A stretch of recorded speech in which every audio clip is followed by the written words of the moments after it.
ability to be compassionate or have a sense of the world that you can bring with you wherever you go. And I hear that, you know, for folks in the audience who are maybe thinking, maybe I want to be a voice actor, or maybe I want to aspire to do this type of career. I think no matter what your background, washing dishes, you can bring pieces of yourself to whatever you do, I think. And I think finding ways to show up as a whole person authentically is so important for acting. And I think, you know, the reason folks are sitting up here is because you've found ways to harness those things about yourselves into a way that comes across. And I think that's really impressive. So, yeah, recognize that. I also think I remember talking about this because, like, I mean, especially with shows like Your Line April and Ohana or whatever, like, it's really, I don't know, there's something really cathartic about just pulling all the bad stuff or the ugly stuff up to the surface and using it and telling it that it's okay.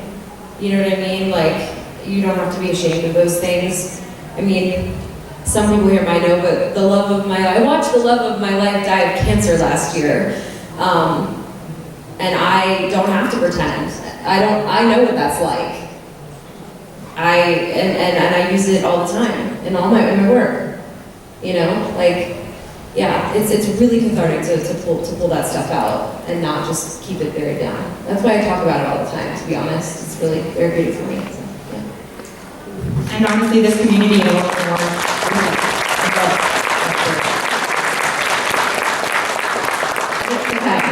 I think on top of that, like, I think having empathy, like a general sense of empathy, is really important too, because even if you don't feel these things, or you haven't gone through these things, or know somebody who's gone through these things, just being able to feel for the character that you're playing and find some sort of connection to them that way is pretty important as well. If you've struggled and then tried again, like, that's everything.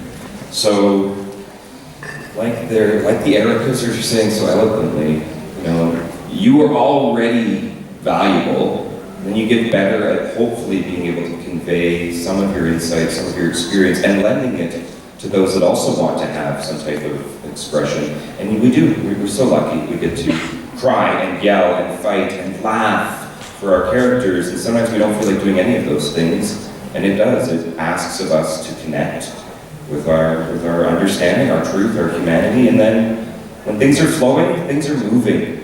When you're stagnant, sometimes you go numb, you hold on to everything, you keep it pushed down, and then nothing changes. No new things can happen, but the dissipation, even if it's a scream or a cry for someone else's plight, can make space for a new change, and we all deserve to keep trying and changing ourselves.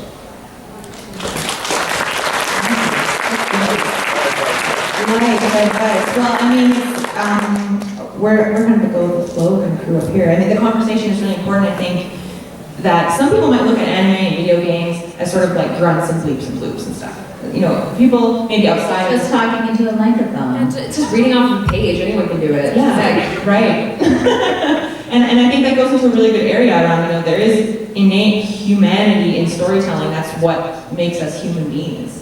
And so what a gift to be given the opportunity to storytell someone else's story perhaps, but I think the tone of this conversation is really meaningful. I'm really grateful for your vulnerability and sharing these things with us and with our lovely friends here in the room, because it matters. Storytelling matters. It's not just funny grunts. And I think we've all had an experience where a character has reminded us of something that we weren't sure if we were allowed to think or feel. And then we're like, oh, confirmation that I'm not the only weirdo, I'm not the only broken person that is challenged in these ways. And then we start to go, if that's part of what we're doing, then when we get up there and we say, hey, I'm also fallible, I'm also trying, and I'll be honest with you, then it does allow for connections that people are often not finding elsewhere.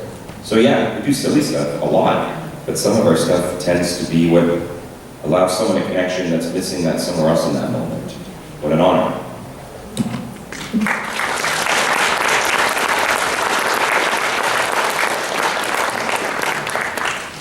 I like silly stuff. It pokes little holes for light to come in. We need that in life. The darkness. Yeah. Until it bleeds daylight. Bleeds. Hey then, do you have some more thoughts and questions? The papers are gone. We're just talking about this awesome so we're just gonna riff. Chucking the paper down. Yeah, you know, I just think what you're saying really resonates me with myself as a performer, so thank you for sharing it. Having a sort of genuine emotional connection to characters is something that can be very challenging, and you definitely do channel something in our lives, and you know, sometimes I personally will come out of the booth and I will be a little bit shaken by it, or sometimes I'll feel release. And so just to hear that this is something that, you know, seasoned actors like you guys do, like the professionals of the professionals, sort of are in a similar space, channeling real life experiences, that's really meaningful to myself, and I'm sure every aspiring voice actor, because as we know, you know, voice acting isn't just about making a voice, it's about, like, if you hit all the vocal cues appropriately in a script, it's not, if it doesn't have that emotional undertone, the ear knows, the ear always knows, somehow. It's like a superpower, man. A weird superpower that we don't really understand we have, but we have it, we can hear that sincerity.